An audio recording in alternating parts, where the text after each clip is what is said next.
Nous vous saluons encore une fois au nom du Seigneur Sauveur Jésus-Christ, lui le maître de l'impossible, le maître des temps et des circonstances, lui qui a voulu à ce que nous partageons ceci. Euh, Concernant ce qu'on a parlé la fois passée sur l'amour, et on prendra aujourd'hui une écriture de la Bible qui va nous accompagner. Aussi, on va approfondir avec les écritures du prophète William Aaron Branham, qui est notre prophète que nous croyons que Dieu a envoyé dans cet âge. Et c'est lui qui va un peu approfondir ce que nous lirons ici dans la Bible. Nous allons prendre dans le livre de Romains chapitre 12. À partir du 10e verset, on va descendre là. Et après, on prendra les lunettes de Dieu qui est le prophète et il va approfondir cela.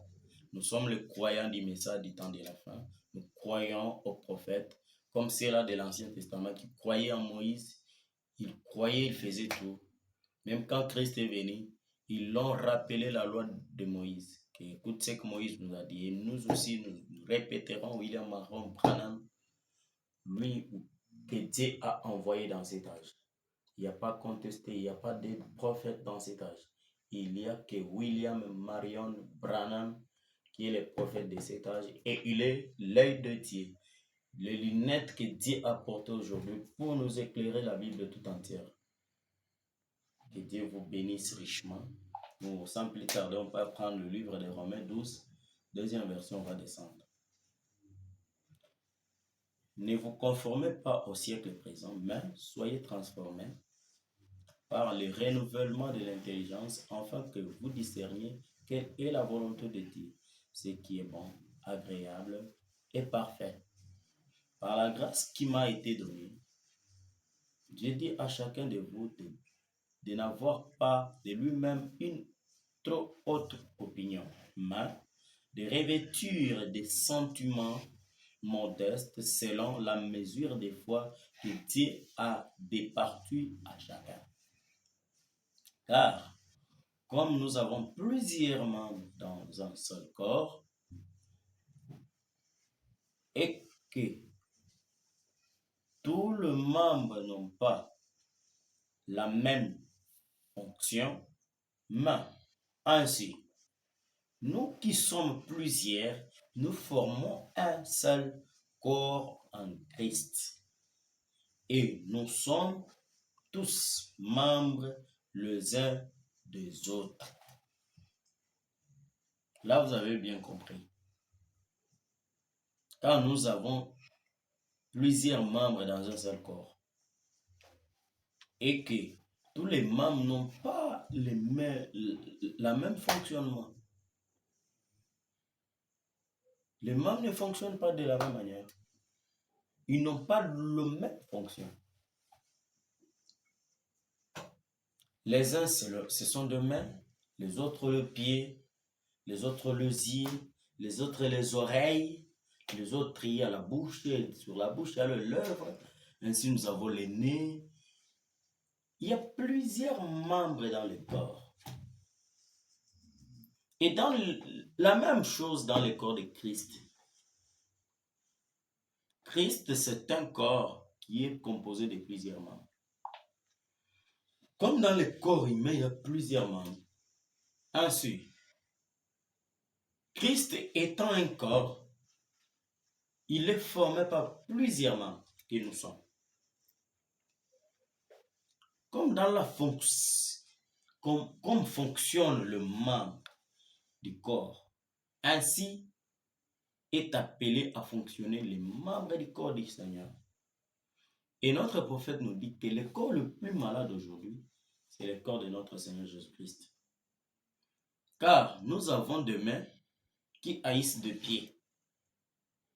Nous avons la bouche qui parle mal contre les oreilles. Nous avons les yeux qui ne veulent pas voir. Là où il peut sortir pour faire tomber les pieds, mais il aime que les pieds tombent. Vraiment, c'est déplorable. L'amour est totalement refroidi dans tous les sens. Dans tous les sens, l'amour est pris. Qu'est-ce qui peut nous ramener à cet amour? Ainsi, vous, nos révérends, nos pasteurs, nos bergers, ne pouvez-vous pas nous unir par cet amour qui avait été rangé? Or, le prophète dit, il arrivera un temps où l'épouse parole parlera un même langage. Quand est-ce que cela arrivera? Avec des racines d'amertume qu'on sème dans nos cœurs. Car celui-ci est de tel tabernacle, il ne peut pas parler avec celui-ci. De l'autre de notre tabernacle. Comme celui-ci croit ceci, il n'est pas ton frère. Comme tel croit que les tonnerres sont révélés, il n'est pas ton frère, c'est un diable incarné. Comme celui-ci ne croit pas que les tonnerres sont révélés, c'est le diable dans la chair. On se taxe de tout nom. Est-ce que c'est de là où Malachie 4 est venu nous ramener? Tu dois d'abord te poser la question. Est-ce que c'est ça la mission même de l'Église aujourd'hui? C'est ce que vous appelez des doctrines? Non. Ce ne sont même pas des doctrines. Ce sont des opinions, des points de vue des pasteurs. Leur manière de comprendre les Écritures. Et cela amène à diviser le corps du Seigneur. Ce qui n'est pas normal. Vraiment, nous avons des larmes dans nos cœurs. Que Dieu nous aide vraiment à revenir au premier amour, à revenir à la Pentecôte. Là, on peut continuer avec l'écriture. Au verset 7, tu l'as dit. Que celui qui est appelé au ministère s'attache à son ministère. Que celui qui enseigne s'attache à son enseignement. Mais nous voyons aujourd'hui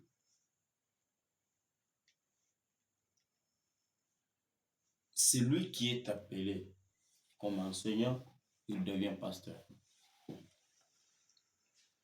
Un évangéliste, au lieu d'aller évangéliser, car il a un ministère, il prêche, les gens disent Alléluia aux âmes. Il crée une église, il crée une division. Ce qui n'est pas la parole divine. Tout cela, c'est par manque d'amour.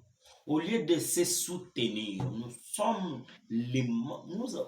beaucoup de membres dans un seul corps. C'est ce que nous avons lu ici.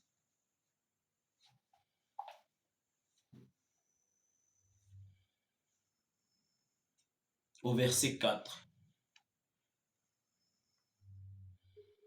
Que nous avons plusieurs membres dans ce corps-là. Et ce plusieurs membres, c'est pour le bon fonctionnement de ce corps. Mais aujourd'hui, c'est déplorable. Chaque personne veut tirer les rideaux de son côté. Non, c'est moi qui connais plus que tel. Je sais, je connais plus que tel. Mais ta connaissance là.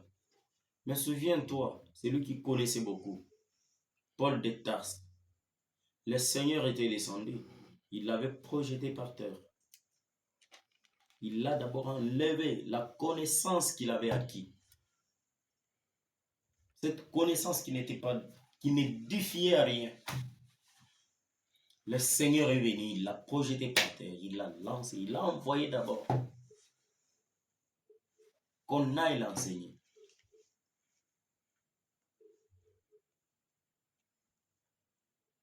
Va chercher Ananias, il va t'enseigner. Mais aujourd'hui, tu t'inventes, oh non, je suis docteur en tel, docteur en théologie, docteur en droit. C'est moi qui connais les Écritures. D'abord, avant de croire ce message, j'étais passé d'abord au banc de l'école. J'ai étudié la parole de Dieu.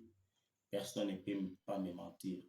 Mais Moïse, lui qui avait beaucoup étudié là, dans la Bible, en Israël, il était en Égypte là. Il était le second pharaon. Il avait tout étudié. Mais pour servir, aller délivrer le peuple d'Israël en captivité, le Seigneur d'abord l'avait ôté tout ce qu'il avait comme connaissance dans la tête. Mais qu'en est-il de vous? Tu t'es dit, je ne sais quoi, tu t'inventes. Non, sans moi, c'est moi le bishop. Aujourd'hui, nous avons déjà des bishops dans le message. Déplorable. Revenons à notre premier amour. Non, c'est moi le superintendant. Après William Branham, c'est moi. Qui t'a dit ça? Qui t'a menti? Qui t'a menti?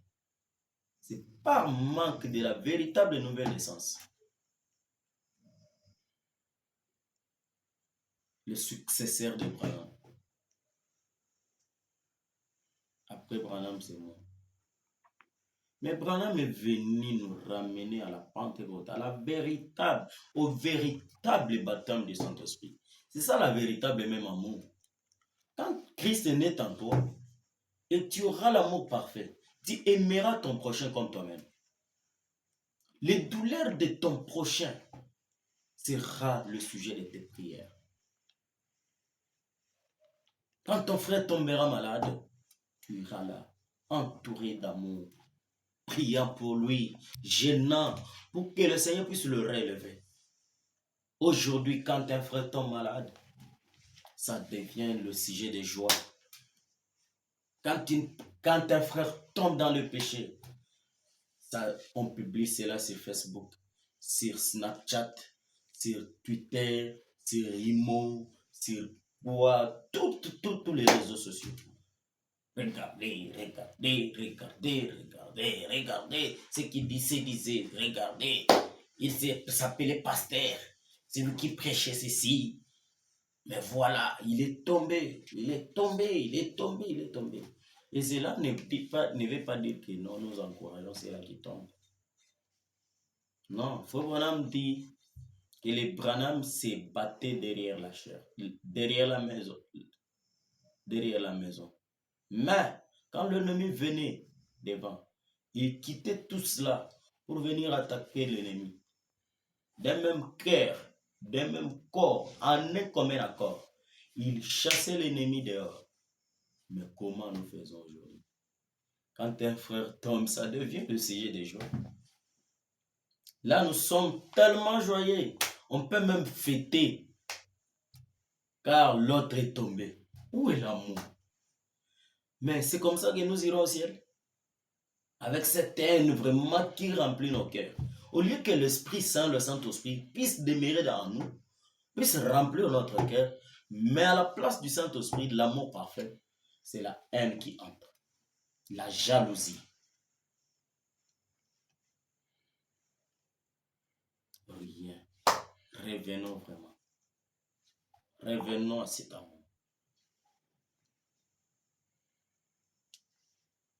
Et le verset 9 dit que la charité soit sans hypocrisie. Ayez le mal en horreur. Attachez-vous fortement au bien. Aujourd'hui, on s'aime seulement. On confesse seulement son papa à la bouche. Mon frère, que Dieu te bénisse. Mon bien-aimé, que nous irons au ciel. Attendez, le ciel qui nous entrera, c'est le ciel de OMB.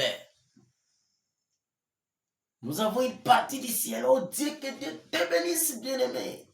Là, tu t'embrasses avec ton frère.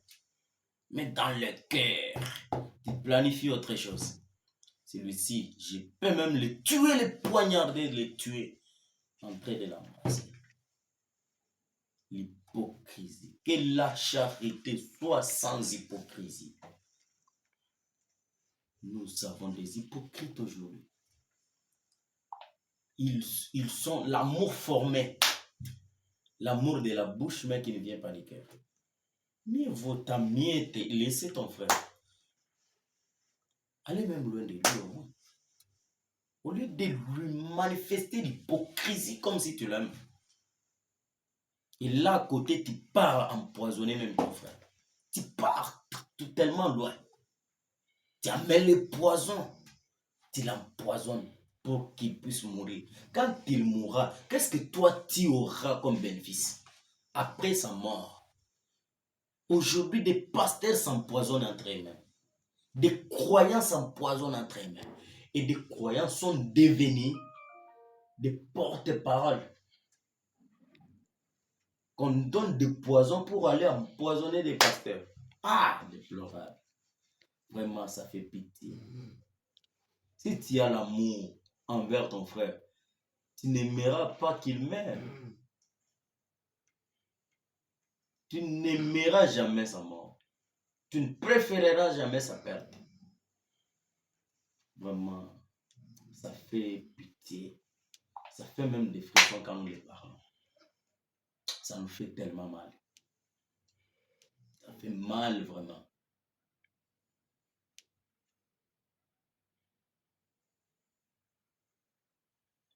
Par amour fraternel, soyez pleins d'affection les uns pour les autres.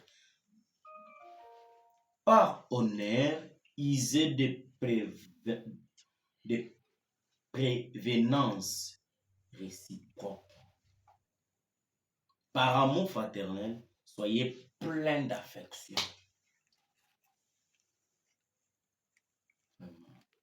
Oui, l'affection à l'ancienne mode. Où est parti ça, mes bien-aimés? Écoutez ce que dit notre prophète. Et on l'appelle dans une autre langue. Mutog wetu wa Dibala. Mwambi. Kasomul. C'est ce qu'on l'appelle. Branham Antumb. Qu'est-ce qu'il dit? C'est pourquoi je vous avais promis qu'on va approfondir avec les Mutog. Notre saint prophète, Saint Branham. Papa Branham dit ceci. Écoutez ce qu'il dit.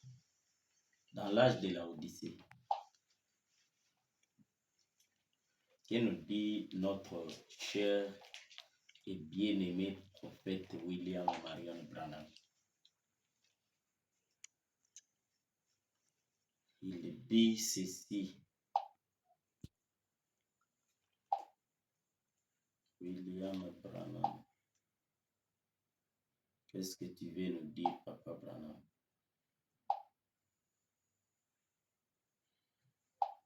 Oui. Dans l'âge de Périgame, Papa Branham dit prêcher le 7 décembre 1960 à son paragraphe 21.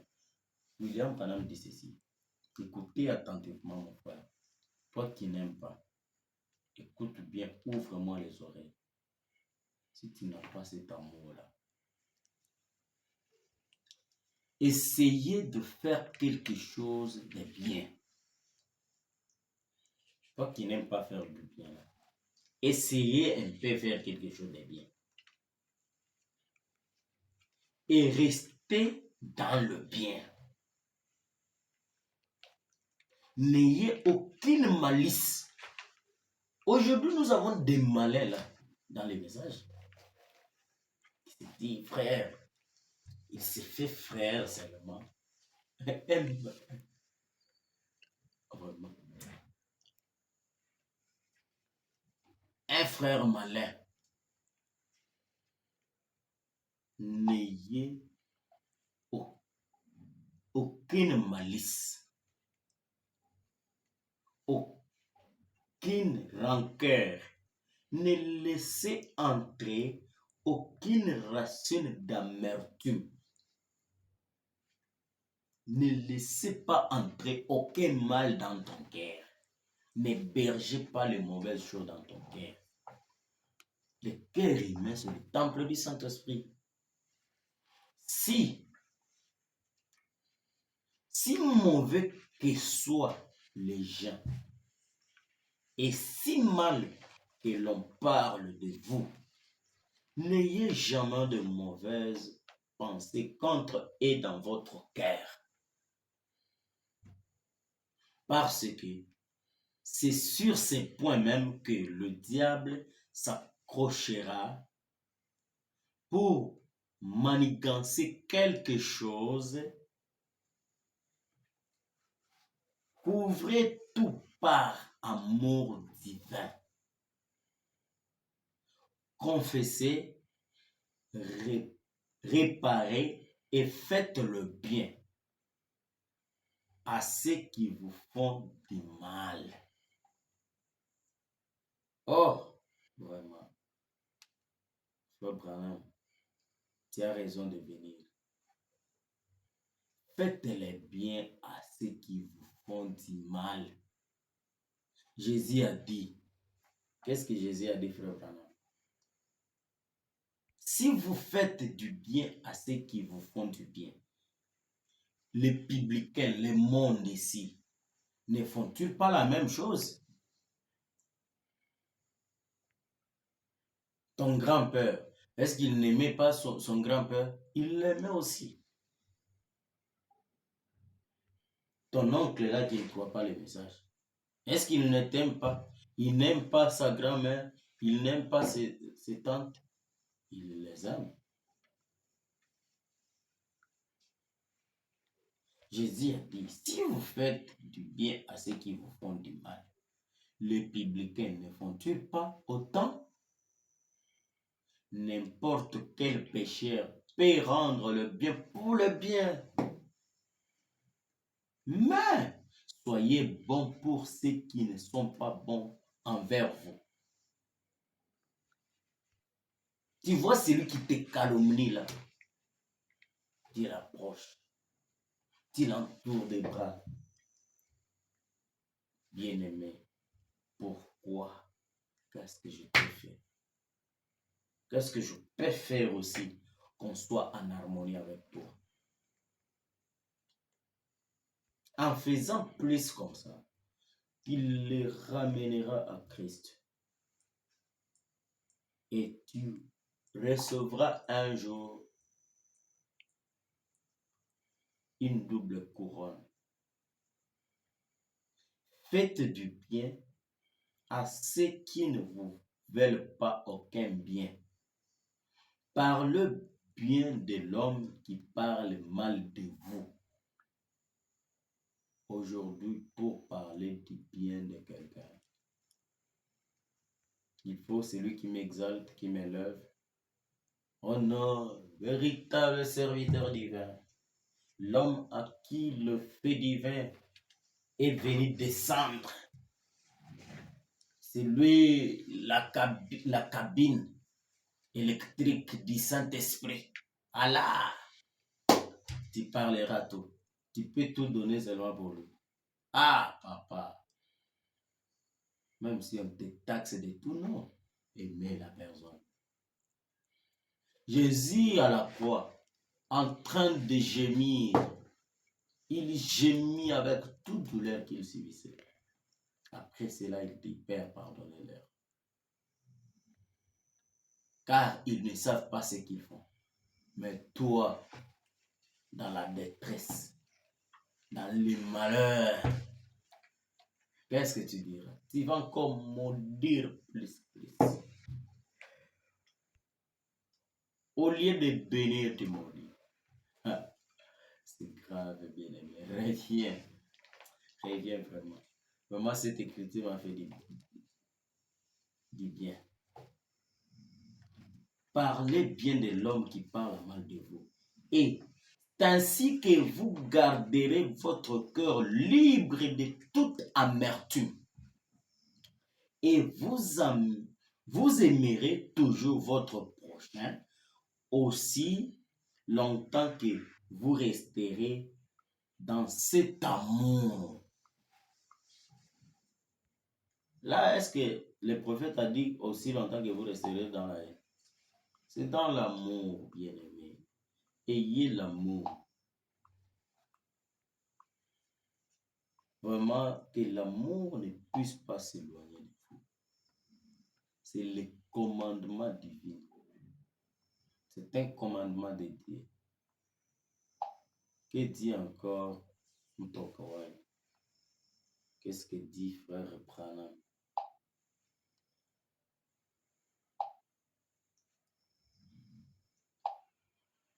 Qu'est-ce qu'il dit?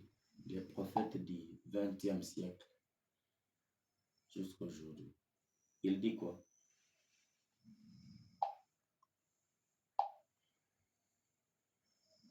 Il dit ceci: je restaurerai, prêché le 9 mars 1957, là où je vous avais promis la fois passée. Écoutez ce qu'il dit à son paragraphe 14.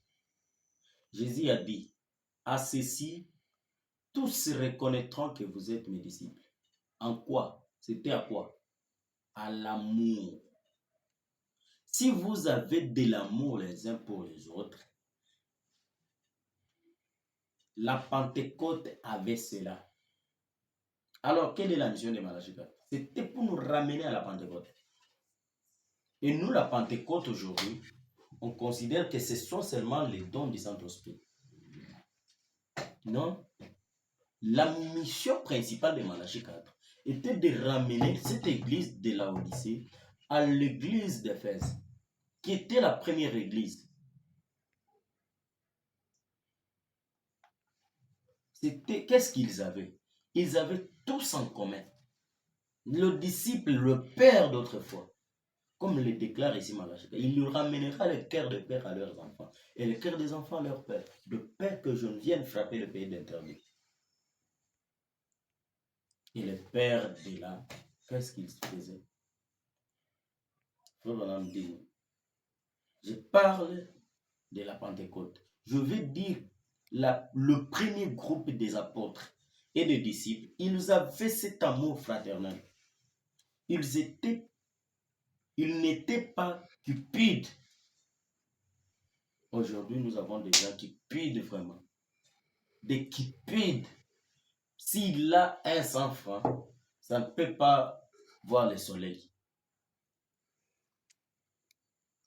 Hein? Ton argent là,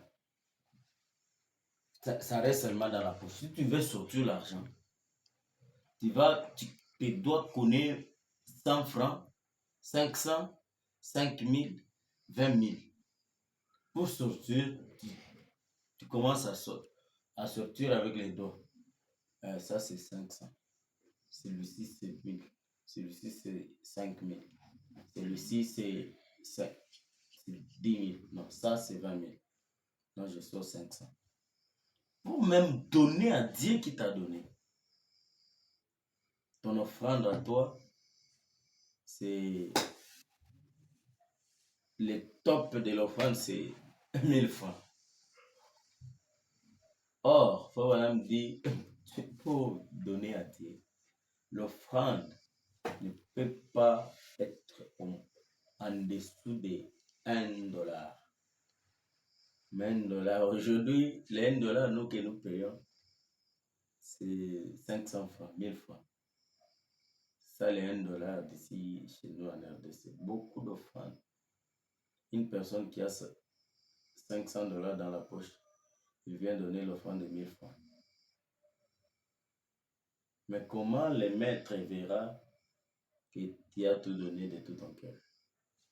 Les gens qui pident, ont mis de l'argent.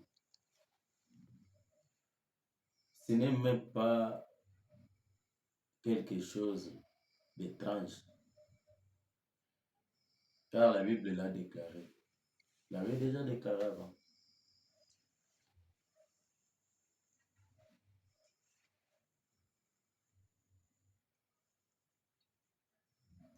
Ils n'étaient pas cupides. Ils avaient vendu tous ces qu'ils avaient pour l'avancement de l'Église. Ils avaient vendu tout ce qu'ils avaient pour que l'Église avance. Aujourd'hui, on aura des frères, quand on dit de cotiser seulement pour l'achat de quelque chose à l'Église, les frères fouillent, il va chercher une église qui est déjà construite. Non, là chez vous, vous demandez beaucoup. Là chez vous, on a beaucoup demandé l'argent. On aime tellement l'argent. Mais cet argent-là, Dieu te l'a donné pour que tu puisses le servir avec. Ta cupidité là t'enverra en enfer si tu ne le sais pas.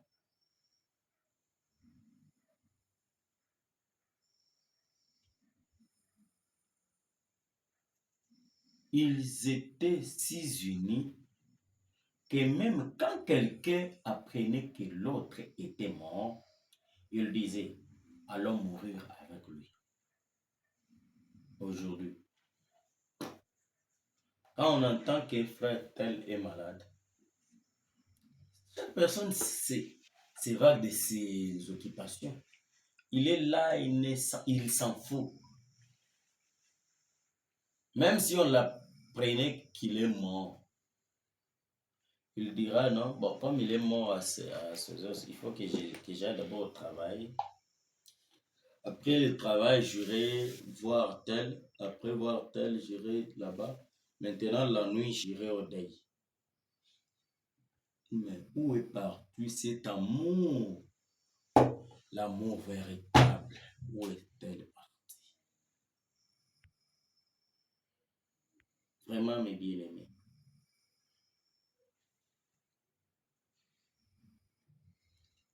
Quel sentiment bien. Jésus en a parlé et a dit. Plutôt, c'est Paul plutôt qui a dit. Persévérer dans l'amour fraternel. Cela existait dans la première église.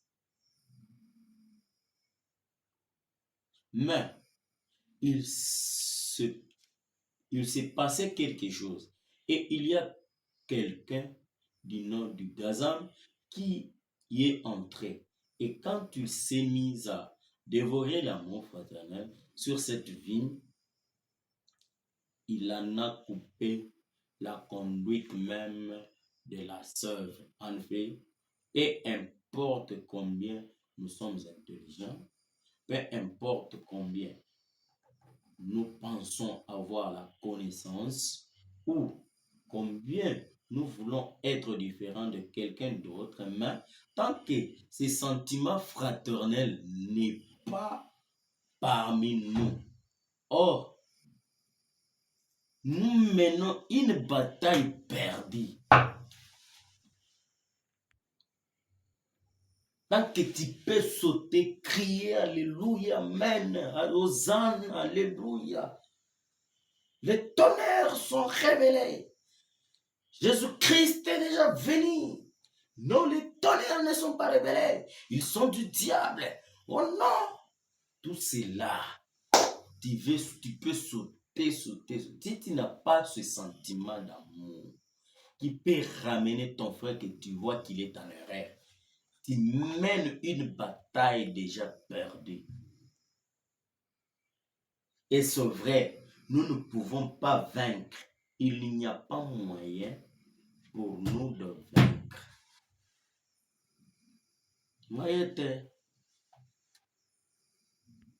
Il n'y a pas moyen que tu puisses vaincre. Et maintenant, dans l'église pentecôtiste aujourd'hui,